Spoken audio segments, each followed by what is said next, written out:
یعنی اللہ کا قانون ہے کہ اللہ کی ذات اپنے پیغمبروں کے ذریعے معجزات دکھانے کے لیے بھی کسی نہ کسی فزیکل میڈیم کو ضرور استعمال کرتی ہے۔ حضرت سلیمان علیہ نبی علیہ السلام کے لیے یہ فزیکل میڈیم دراصل جنات تھے، جن کو اللہ سبحانہ و تعالیٰ نے ان کے تابع کیا تھا۔ یاد رہے کہ سائنس جنات کے وجود پر یقین نہیں رکھتی کیونکہ ان کو فزیکلی ثابت ہی نہیں کر سکتی۔ حضرت سلیمان علیہ نبی علیہ السلام کو یہ انگوٹھی جنات پر حکمرانی حاصل کرنے کے لیے عطا کی گئی تھی، اور میرا گمان یہ کہتا ہے یہ تمام اہم ترین معجزات یعنی ہوا کے اندر آپ کی سواری کا اڑنا، پرندوں سے باتیں کرنا، بڑی بڑی تعمیرات کروانا، یہ سب کچھ انہی جنات کی مدد سے کیا گیا ہوگا۔ اس کا ثبوت یہ ہے کہ آپ جانتے ہیں کہ اسلامی حوالوں سے ہمیں پتہ چلتا ہے کہ جنات کی بے شمار اقسام ہیں۔ ان میں سے کچھ تو انتہائی طاقتور ہیں، کچھ عوام میں اڑنے والے اور کچھ جانوروں اور پرندوں کی شکل کے اندر خود کو بدلنے والے جنات بھی موجود ہیں۔ لہٰذا آپ کے ٹائم کے اندر ہر ایک نسل کے جنات کے ذمہ الگ الگ اور مخصوص کام تھے، ان کی قابلیت اور طاقت کے حساب سے۔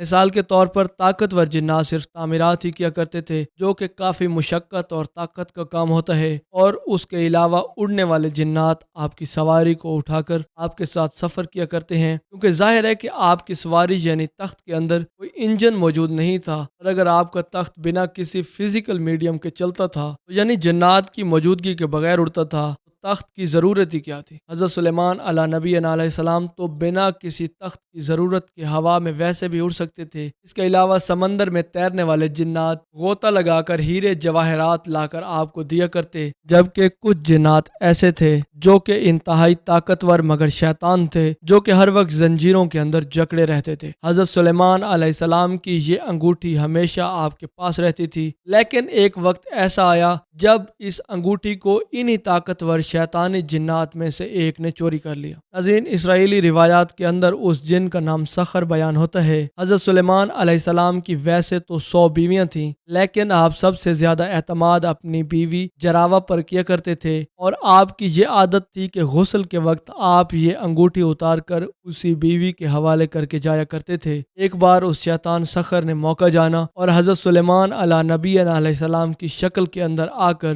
آپ کی بیوی سے ہی انگوٹھی مانگی۔ آپ کی بیوی نے جن کو حضرت سلیمان علیہ السلام سمجھ کر یہ انگوٹھی اس کے حوالے کر دی، اور یہ شیطان سیدھا جا کر آپ کے تخت پر یا پھر آپ کی شاہی کرسی پر بیٹھ گیا، جہاں سے آپ پوری دنیا پر حکومت کیا کرتے تھے، اور اس نے آپ کی طرح پوری دنیا پر حکومت شروع کر دی۔ یعنی اب تمام شیطان اور جنات آپ کی سلطنت پر قابض ہو گئے، اور آپ سے یہ سلطنت چھن گئی۔ اللہ سبحانہ و تعالیٰ نے آزمائش کی خاطر خود شیطانی جنات کو ایسا کرنے کی دعوت دے دی، اور حضرت سلیمان علیہ السلام کو ان کی زندگی کے سب سے بڑی آزمائش کے اندر ڈال دیا۔ اور اس واقعے کو قرآن کریم کی سورہ صاد کی آیت نمبر 34 کے اندر اس طرح بیان کیا گیا: بے شک ہم نے سلیمان کو آزمائش میں ڈالا اور ان کے تخت پر عجیب و غریب قسم کے جست کو لا کر ڈال دیا، اور پھر بعد میں انہوں نے اپنی سلطنت واپس پائی۔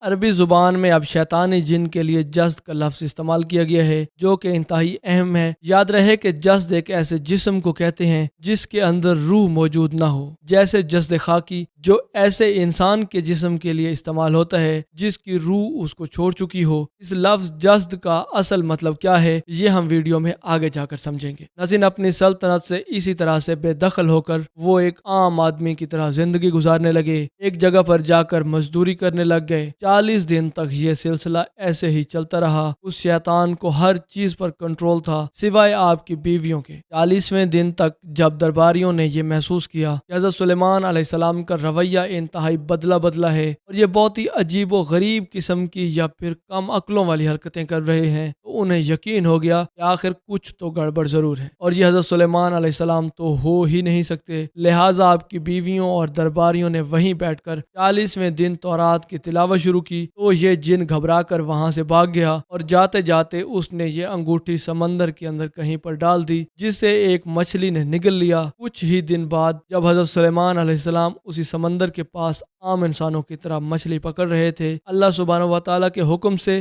آپ نے اس مچھلی کو پکڑا جس نے یہ انگوٹھی کھا لی تھی۔ آپ نے اس کا پیٹ چاک کیا تو یہ انگوٹھی آپ کو اس کے پیٹ سے واپس مل گئی، اور آپ کو یہ سلطنت واپس لوٹا دی گئی۔ ناظرین، اب سورہ صاد کی اس آیت کو دوبارہ پڑھیں اور یہ تمام واقعہ سمجھنے کی کوشش کریں۔ اس موقع پر انگوٹھی ملنے کے بعد حضرت سلیمان علیہ نبی علیہ السلام نے یہ دعا کی تھی کہ اے میرے پروردگار، پروردگار میرے بعد یہ حکومت دوبارہ کسی کو مت دینا، یعنی دوبارہ مجھے اس طرح کی آزمائش کے اندر کبھی مت ڈالنا۔ اب سوچیں کہ آج تک کسی پیغمبر کو یہ دعا کرنے کی ضرورت کیوں پیش نہ آئی۔ اس کے بعد کا واقعہ انتہائی حیران کن ہے، کیونکہ وہ جن جس کو جست کہہ کر پکارا گیا وہ اور کوئی نہیں بلکہ دجال تھا۔ جی ہاں، وہی دجال جو کہ قرب قیامت سے پہلے ایک بار پھر واپس آئے گا، دنیا کے لوگوں کا مسیح بن کر ایک بار پھر سے پوری دنیا پر حکومت قائم کرنے کی کوشش کرے گا، لیکن اللہ سبحانہ و تعالیٰ اس کو ایک بار پھر سے ناکام کر کے حضرت عیسیٰ علیہ نبی علیہ السلام اور ہادی برحق حضرت امام محمد مہدی علیہ السلام کو یہ حکومت عطا کریں گے۔ ناظرین، میں جانتا ہوں کہ جو دعویٰ اس ویڈیو میں کیا گیا ہے وہ انتہائی بڑا دعویٰ ہے اور اس کو سمجھنے کے لیے بہت سارے ثبوتوں کی بھی ضرورت ہے۔ اب یہ ثبوت کیا ہیں اور حضرت سلیمان علیہ السلام نے جن کو زنجیروں کے اندر جکڑ کر ایک صندوق کے اندر بند کر کے سمندر کے اندر کیوں پھینکوا دیا تھا، اس جن کو قتل کیوں نہیں کیا، اور وہ جن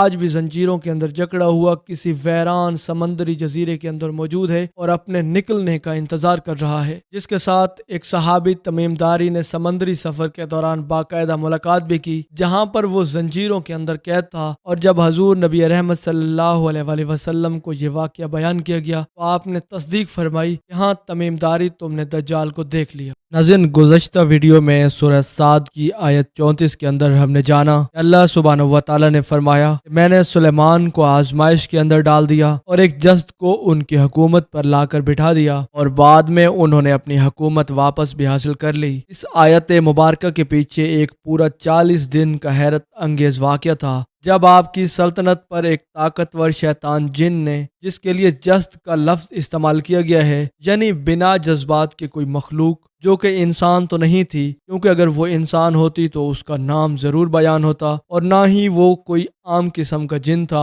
اور نہ ہی کوئی جانور تھا، کیونکہ اگر وہ ایسا ہوتا تو قرآن کریم اس کے لیے جن یا جانور کا لفظ ضرور استعمال کرتا، بلکہ اس کی بجائے خاص قسم کا لفظ استعمال کیا گیا جو کہ قرآن میں کہیں اور استعمال نہیں ہوا، یعنی کہ جست۔ اور اس جس نے ہی حضرت سلیمان علیہ السلام کی شکل کے اندر آ کر جنات پر قبضہ کرنے والی انگوٹھی کو چرا لیا اور آپ کی سلطنت پر 40 دن تک حکومت کی۔ جنات پر قبضہ کرنے والی انگوٹھی کو حاصل کرنے کے بعد حضرت سلیمان علیہ نبی علیہ السلام نے آخر کار اپنی سلطنت کو حاصل کر لیا، اور اللہ سبحانہ و تعالیٰ نے یہ دعا کی، میرے بعد دوبارہ یہ سلطنت ایسے کسی شیطان کو مت دینا، یعنی کوئی بھی مجھ سے دوبارہ اس کو چھین نہ سکے۔ یہ تمام واقعات تفسیر ابن کثیر کے اندر لکھے ہیں۔ ناظرین، کئی مفسرین نے ان آیات کی تفسیر ایسے کی ہے کہ حضرت سلیمان علیہ نبی علیہ السلام کی کرسی پر جز سے مراد دراصل وہ ایک مردہ بچہ تھا جسے لا کر رکھ دیا گیا۔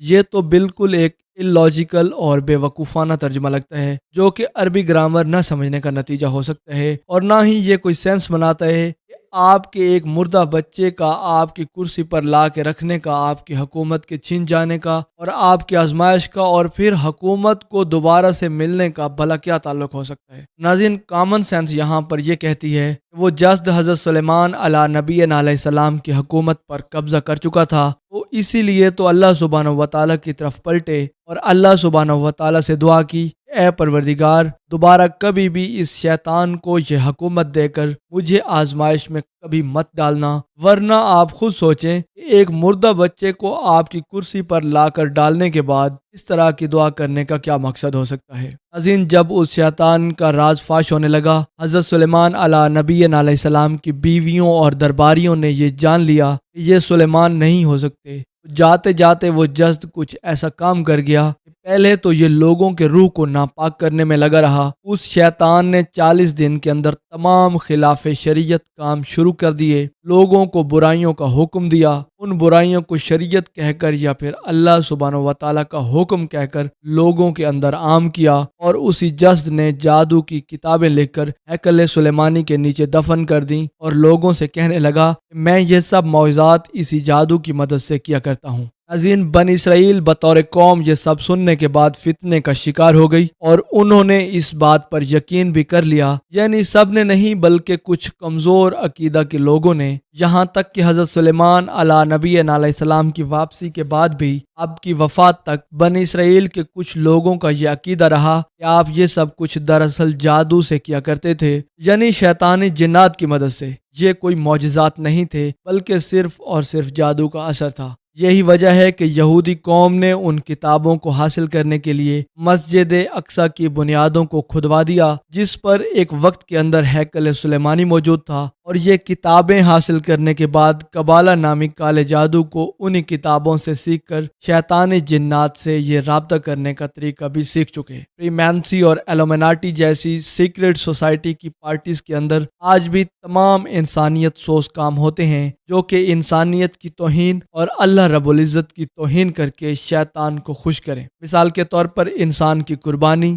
سیکس اور شیطان کو سجدہ کروا کر ابلیس آج بھی خود انہیں دنیا پر کنٹرول کرنے کی یا حکومت کرنے کے مشورے دیتا ہے۔ ناظرین، قبالہ جادو کالے جادو کی ایک انتہائی قسم ہے، اور قبالہ کی تمام کتابیں آج بھی یہودیوں کے پاس ان کی کسی ٹاپ سیکرٹ لوکیشن پر موجود ہیں۔ اگر ہم قرآن کریم کے اندر موجود اس جزد کے لفظ پر غور کریں تو ہمیں پتہ چلے گا کہ یہ دراصل جنات کی ایک ایسی طاقتور مخلوق تھی جیسا شاید اور کوئی نہیں تھا، بالکل ایسے ہی جیسے ابلیس باقی شیطانوں سے اور جنات سے الگ ہے۔ اسی لیے خاص طور پر جن یا انسان کی بجائے یا جانور کی بجائے جسد کا لفظ استعمال کیا گیا، یعنی بنا جذبات کے کوئی مخلوق جس کی روح مر چکی ہو۔ ہمیں یہ بھی پتہ چلا کہ یہ جن اتنا طاقتور تھا کہ اپنی شکل بدل کر حضرت سلیمان علیہ نبی علیہ السلام یعنی ایک اور انسان کی شکل کے اندر ظاہر ہو گیا۔ یہاں پر یاد رہے کہ شیپ شفٹنگ کی یا اپنی شکلیں بدلنے کی صلاحیت کچھ مخصوص طاقتور جنات کے پاس ہی ہوتی ہیں۔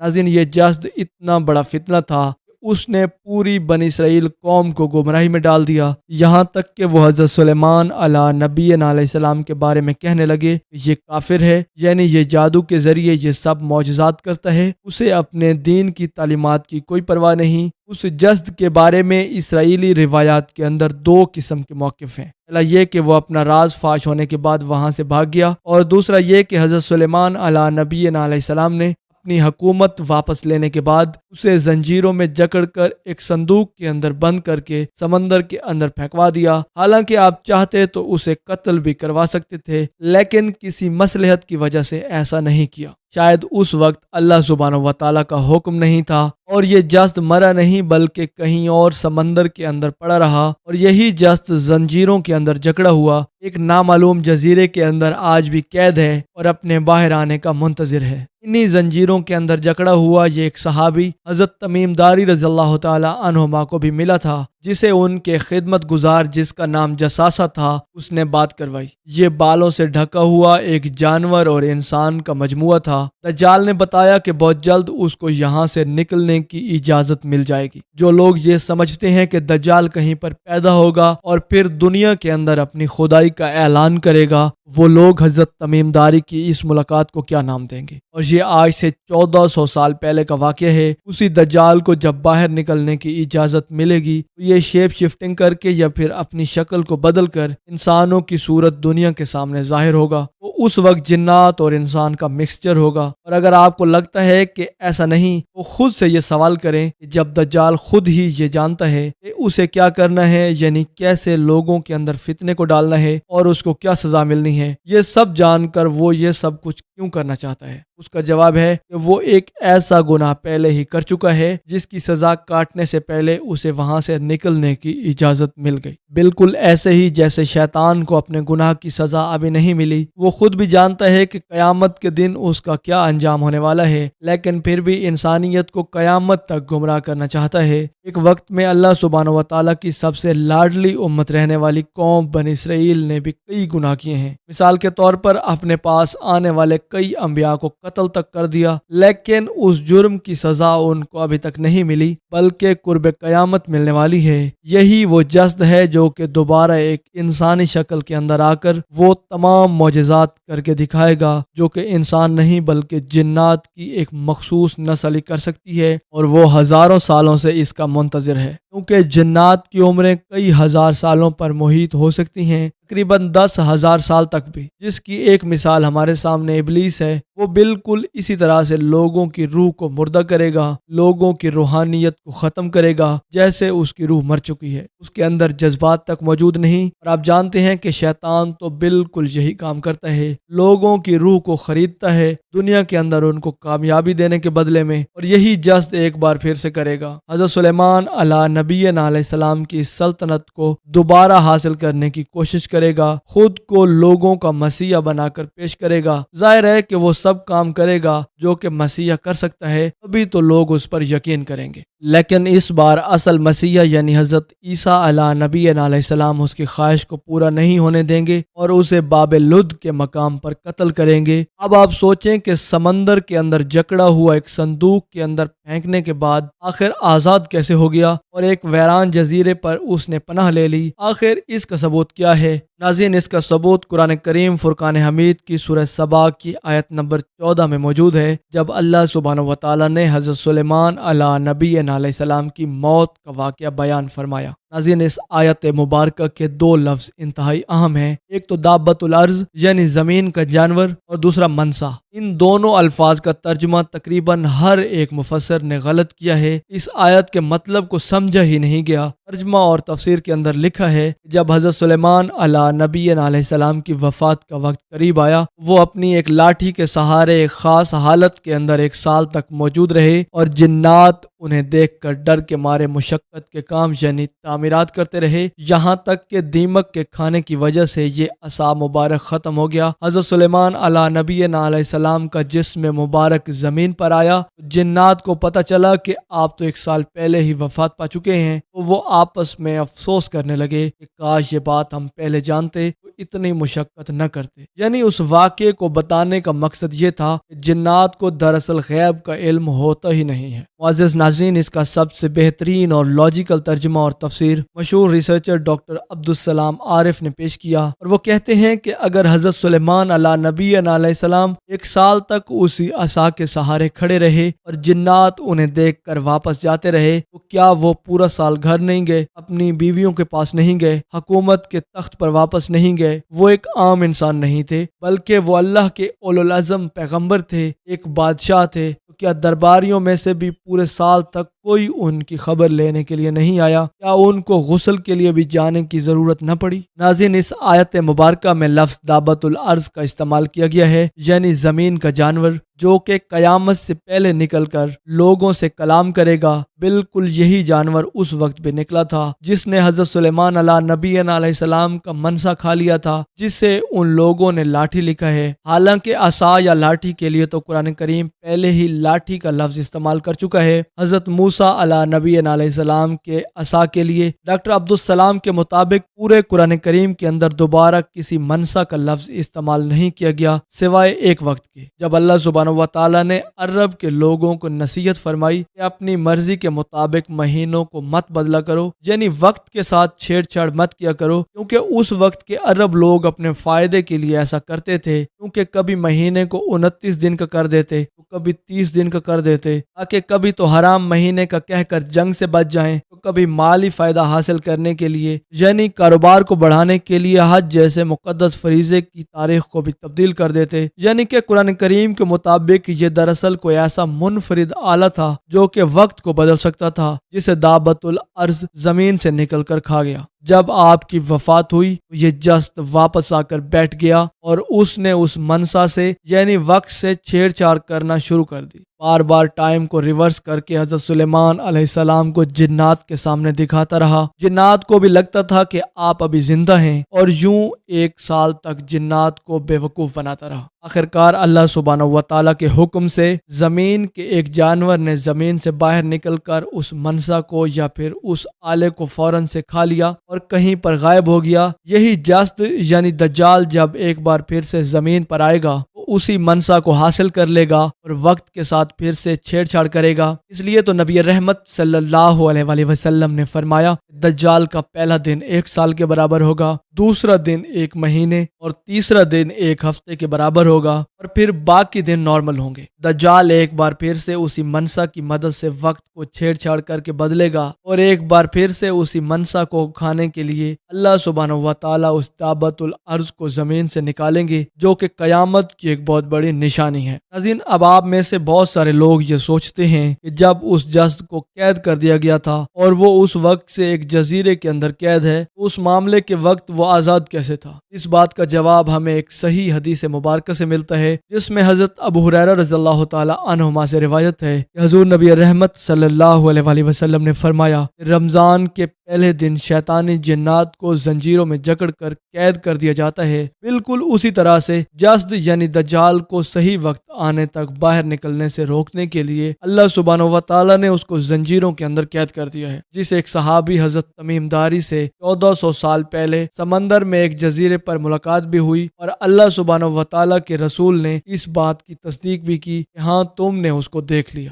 ناظرین، اس ویڈیو کے آخر میں بس اتنا کہوں گا، یہ سب کچھ ہماری عقلی دلیل اور سمجھ ہے، لازم نہیں کہ سب کچھ اسی طرح سے ہوا ہوگا، یعنی کچھ تھوڑا بہت فرق بھی ہو سکتا ہے، کیونکہ ہم بھی عقل کل نہیں رکھتے، ہم سے بھی کسی بات کو سمجھنے میں غلطی ہو سکتی ہے، لیکن ہم نے پوری کوشش کی ہے کہ قرآنی آیات کے حوالوں سے صحیح حدیث اور اسرائیلی روایات کو جو کہ قرآن کریم کے موقف کو سپورٹ کرتی ہیں، ان کو ملا کر کوئی نتیجہ نکالا جا سکے، کیونکہ قرآن کریم میں حضرت سلیمان علیہ نبینا علیہ السلام کی زندگی سے متعلق اور دجال کے متعلق بہت کم معلومات موجود ہیں، لیکن پھر سوال پیدا ہوتا ہے کہ اگر اتنی کم معلومات حضرت سلیمان علیہ نبینا علیہ السلام کی زندگی کے متعلق موجود ہیں تو ہم اس بارے میں اتنی زیادہ غور و فکر آخر کیوں کر رہے ہیں؟ اس بات کا جواب قرآن مجید فرقان حمید کے اندر موجود ہے۔ خود اللہ سبحانہ و تعالیٰ کا حکم ہے کہ جو کلام پاک میں نے تم پر نازل کیا اس پر غور و فکر کرو، اسے سمجھ کر حق بات تک پہنچنے کی کوشش کرو، اور